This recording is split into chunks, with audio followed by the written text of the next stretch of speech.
ప్రభునందు ప్రియ సోదర సూర్యారా 136వ కీర్తన 4 వచనాన్ని మనం చదువుతాం. ఈ 4 వచనములలో దేవుడు దయాళుడు, దేవునికి కృతజ్ఞతాస్తుతులు చెల్లించండి. ప్రభువునకు కృతజ్ఞతాస్తుతులు చెల్లించండి. ఆయన ఒక్కడే ఆ మహాసత్య కార్యం చేసేవాడు. కాబట్టి ఆయన కృప నిరంతరం అనే మాటల్ని మనం చదువుతున్నాం. దేవుడు దయాళుడు కాబట్టి శూన్యంలో సమస్తాన్ని సృష్టించాడు. కాబట్టి ఆయన is the master of the whole creation. మనలను కూడా ఆయన సృష్టించాడు కాబట్టి he is the owner of our creation. అందుకోసమే ఆయన దయాళుడయ్యాడు. గాలి, వెలుతురు, నీరు ఉచితంగా ఏ దేశంలో ఏ మూలన ఉన్నా మనకు సమృద్ధి ఆయన అనుగ్రహించాడు. అందుకే దేవుడు దయాళుడు. ఎందుకు దేవుని ఆరాధన చేయాలంటే because he is gracious God. అందుకే మనం ఆయన ఆరాధన చేయాలి.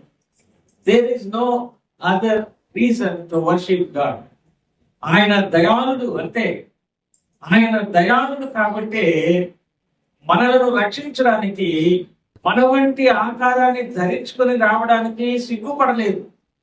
మన వంటి శరీరాన్ని ధరించుకొని అందులో కూడా దాసుని స్వరూపాన్ని ధరించుకొని ఆయన రావడము, అందులోనే ఆయన దైవం.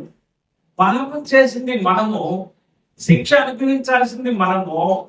మనకు బదులుగా పాపం లేని ఆయన శరీరాన్ని శిలువలో తనకు తానే అప్పగించుకున్నాడు కదా. అక్కడే మనకు ఆయన దయ కనబడదు. అందుకోసమే మనము ఆయనను ఆరాధన చేయాలి. ఎందుకంటే ఇంకా గొప్ప విషయం ఏమన్నా కావాలి ఆరాధన చేయడానికి? రీజను ఎక్కడి నుంచి ఆరాధన చేస్తున్నాం, ఎలాగ ఆరాధన చేస్తున్నాం అనేది కాదు. కానీ మన హృదయంలో నుంచి, మన తలంపులలో నుంచి సంపూర్ణమైనటువంటి దైవ ధ్యానముతో కూడిన సిద్ధపాటుతోటి ఆయన దయాళుత్వాన్ని జ్ఞాపకం చేసుకుంటూ మనం ఆరాధన చేయాలి. మరొక 2వ వచనం ఏం చూస్తామంటే దేవదేవునికి కృతజ్ఞతాస్తుతులు చెల్లించుడి. ఆయన గాడ్ ఆఫ్ గాడ్స్, ఆయన దేవదేవుడు. అందుకే ఆయన్ని మనం స్తుతించాలి. లోకంలో అనేక మంది దేవుళ్ళుగా పిలువబడుతున్న వాళ్ళు ఉన్నారు, కానీ దేవుళ్ళు కాదు. ఈయన అయితే గాడ్ ఆఫ్ గాడ్స్, అందుకనే పిలువబడ్డా. అలాగున్నా ఆయన దేవదేవుడు కాబట్టి మనం ఆయన ఏం చేయాలి? ఆరాధన చేయాలి. ఆరాధన చేయబద్ధులంగా మనం ఉంటున్నాం. దేవదేవుణ్ణి మనం ఆరాధన చేస్తున్నామంటే అది ఎంత గొప్ప విషయం. ఇది ఒక మహోత్సవము. ఇది ఒక హృదయంలో నుంచి ఉప్పొంగేటువంటి సంతోషము. నేను దేవదేవుణ్ణి ఆరాధన చేయడమా అనే మనసుతోటి, కృతజ్ఞతతోటి, సంతోషంతో ఆయనని మనము ఆరాధన చేయడం. యెహోవా మందిరమునకు వెళుదామని జనులు నాతో అనినప్పుడు నేను సంతోషించి తిని అంటాడు. కాబట్టి దేవుని సన్నిధికి వచ్చిన క్షణము నుంచి మనము ఇంటి దగ్గరనే సిద్ధపాటు చేయబడిన హృదయాలు తలంపులతోటి వచ్చి మన ముఖములో ఎవరు చూసినా ఇతరులకు, లోకానికి అర్థం కానటువంటి గొప్ప సంతోషపు ముఖము మనకు కలిగి ఉండాలి. ఆయన ముఖములో ఉన్నటువంటి ఆ సంతోషాన్ని యేసు ప్రభు మన మీద ఉదయింపచేశాడు. కాబట్టి లోకాన్ని, శరీరాన్ని, రోగాల్ని, కష్టాలని, శోధనల్ని, శ్రమలని మనం చూడం. దేవదేవుణ్ణి నేను ఆరాధన చేయడమా అన్నటువంటి స్పిరిట్ తోటి, సంతోష హృదయముతోటి, సంతోష ముఖములతోటి ఆయన నా నోటి నిండా నవ్వించను అనేటువంటి వాక్యం కూడా మనం చూస్తాం. అలాగున్న దేవుని మనము ఎట్లా ఆరాధన చేయాలి?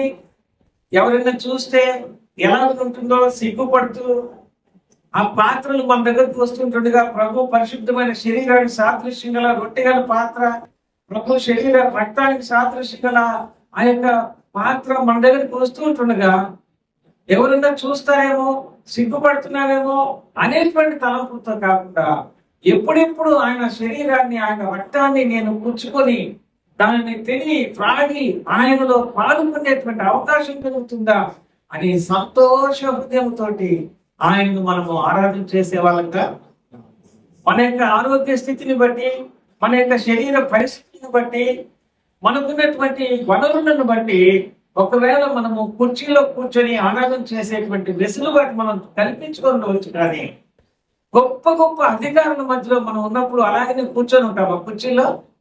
వెంటనే లేచి నమస్తే సార్ అంటాం కదా. దేవదేవుణ్ణి మనం ఆరాధన చేస్తున్నప్పుడు కుర్చీలో నుంచి లేచి నిలువబడి ఆయన పరిశుద్ధ దేహానికి రక్తానికి సాదృశ్యం గల పాత్రలు మన చేతిలోనికి వస్తుంటుండగా వాటిని పుచ్చుకొని స్వీకరించి గౌరవంతో కొద్ది క్షణాలు లేచి నిలువబడి గౌరవంతో ఆయన ఆరాధన చేస్తే తప్పంటారా? తర్వాత కూర్చోవచ్చు మనం. అలాగున్న దేవదేవుని నేను ఆరాధన చేస్తున్నాను అనే తలంపుతోటి మనం ఆరాధన చేయాలని రెండవదిగా మనం చూస్తున్నాం. మూడవదిగా మనం గమనిస్తే ఆయన ఒక్కడే మహాశ్చర్య కార్యములు చేయవాడు. ఆయనను మనం ఆరాధన చేయాలి.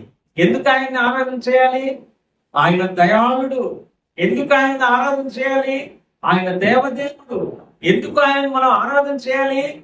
He is only person to do the great things. That's all. ఆయన ఒక్కడే మహాశ్చర్య కార్యములు చేయగలవాడు. ఇంకెవరు లేరు అలా చేయగలిగిన వాడు. ఎలాంటి ఆశ్చర్య కార్యం అది? మహాశ్చర్య కార్యం. ఎట్లా చెప్పగలము? ఆయన ఓనర్ ఆఫ్ ది క్రియేషన్ అయినప్పుడు, ఆయన శిలువలో చనిపోతున్నప్పుడు క్రియేషన్ అంతా చీకట్లు కమ్ముతుంది. అవునా కాదా? కాబట్టి ఆయన మహాశ్చర్య కార్యములు చేయగలిగిన దేవుడు.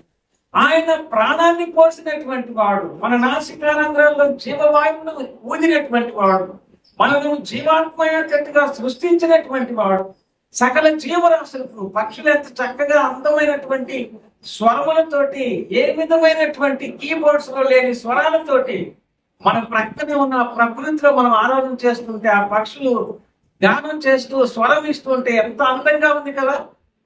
దేవుని స్తుతించేటువంటి ఆరాధన ఎందుకు కూడా చేయాలి అంటే సమస్త సృష్టి ఆయనకు లోబడినట్టుగా మనం చూస్తాం. పాత నిబంధన కాలంలో మేకని లేక గొర్రె పిల్లని ఒక జీవము కలిగిన చెట్టు మొత్తుకు చేలతోటి బ్రతికి ఉన్నటువంటి జీవిని కొట్టేస్తారు. ఆ బ్రతికి ఉన్న చెట్టుకు ఉన్నటువంటి బ్రతికి ఉన్న ఆ బలి పశువు చీలతో కొట్టబడి బ్రతికి బాధపడుతూ రక్తము చిందిస్తూ ఉంటే అలాగుని అది లోకాన్ని విడిచినప్పుడు ఆ పక్షులు, ఆకాశ పక్షులు అది జీవంతో ఉన్నప్పుడే పీల్పుని తిట్టు రకరకాలైనటువంటి యాతనను భరిస్తూ అది బలైపోతుంది. పాత పద్ధతిలో అలాగున వారు దేవుని ఆరాధన చేయడానికి బలి పశువులు అర్పించే వాళ్ళని మనం చూస్తాం. అవన్నీ మనకు కనబడలేండి. అది దేవుని సన్నిధిలో మనం ధ్యానం చేసినప్పుడు అట్లాంటి వాటిని మనం చూస్తాం. వాటిని మనం చెప్పుకుంటున్నాం. ఎందుకు అంటే యేసు ప్రభు సిలువలో సమాప్తమైనది తన తండ్రికి తన యొక్క ఆత్మను అప్పగించుకున్నప్పుడు దేశమంతా చీకట్లు కమ్ముకున్నటువంటి సమయంలో రాత్రివేళ తిరిగే పక్షులు కూడా వాటికి రాత్రి పగల తెలియకుండా వాటి గూళ్ళకు ప్రయాణమై వెళ్ళి ఉంటాయేమో అంటున్నాను నేను. అంతే, అక్కడ లేని నేను ఉంది అని చెప్పట్లేదు. అంటే మనం ఎందుకు ఆయన్ని స్తుతించాలి అని మూడవదిగా మనం చూస్తున్నామంటే ఆయన ఒక్కడే మహాశ్చర్య కార్యములు చేయగలిగిన దేవుడు. అలాంటి వాళ్ళు ఇంకొకరు లేనే లేదు. ఇప్పుడు చెప్పండి, మనం ఎందుకు ఆయన ఆరాధన చేయాలి అంటే ఆయన దయాళుడు. ఎందుకు ఆయన్ని ఆరాధన చేయాలంటే ఆయన దేవదేవుడు. ఎందుకు ఆయన్ని ఆరాధన చేయాలంటే is only God that who so ever did not do such kind of great things. అందుకనే మనం ఆయన్ని ఆరాధన చేయాలి. Is only person to do the great things for us. ఆ గ్రేట్ థింగ్ ఏంటి? ఆ మహాశ్చర్య కార్యం ఏంటి అంటే ఆయన శిలువలో మరణించినప్పుడు సృష్టి అంతా ఆయనకి లోబడింది కాబట్టి అక్కడ he is the owner of the all creation అనేది మనకు అర్థమవుతుంది. ఇంకా మహాశ్చర్యమైన కార్యం ఏంటంటే మృతుడనైతిని కానీ ఇదిగో యుగ యుగములు సజీవుడనై he himself is the resurrected God. He is only resurrected God. కాబట్టి మనం ఆయన ఏం చేయాలి? ఆరాధన చేయాలి. కనుక మన యొక్క ముఖములో, మన యొక్క నోటిలో దేవుని నవ్వు, దేవుని స్తుతి, దేవుని ఆరాధన, హృదయంలో కృతజ్ఞతతో నింపబడినటువంటి హృదయం, గంభీరమైనటువంటి దయాళుత్వము కలిగిన దేవదేవుడైనటువంటి మన కోసము ఇంకొకరు చేయలేనటువంటి మహాశ్చర్య కార్యము పాపములో నుంచి పవిత్రతలోనికి మనల్ని నడిపించాడు. దేవుని యొక్క స్వరూపంలోనికి మనల్ని పిలిచినటువంటి వాడు, ఆయనను ఆరాధన చేయడానికి మనల్ని సిద్ధపరిచిన వాడు, తన రక్తములో మనల్ని కడిగినటువంటి వాడు, పునరుద్ధానమైనటువంటి వాడు. ఇప్పుడు కూడా లోకమంతా పాపంలో ఉంది, కానీ తామర ఆకు మీద నీటి బిందువు ఆకును తడపకుండా ఉన్నట్టుగా మన పరిశుద్ధ జీవితాన్ని మనకై మనం కాపాడుకోవటం లేదు, కానీ ఆ యేసు ప్రభువే మనల్ని కాపాడుతున్నాడు. ఆయనకు ఆరాధన చెల్లించే యోగ్యులనుగా మనల్ని ఆయన ఇస్తున్నాడు. కాబట్టి మనం ఆయన ఏం చేయాలి? ఆరాధన చేయాలి. అలాగే ఆరాధన చేయడానికి ప్రభువు మనల్ని నడిపించున్నాడు. Thank you.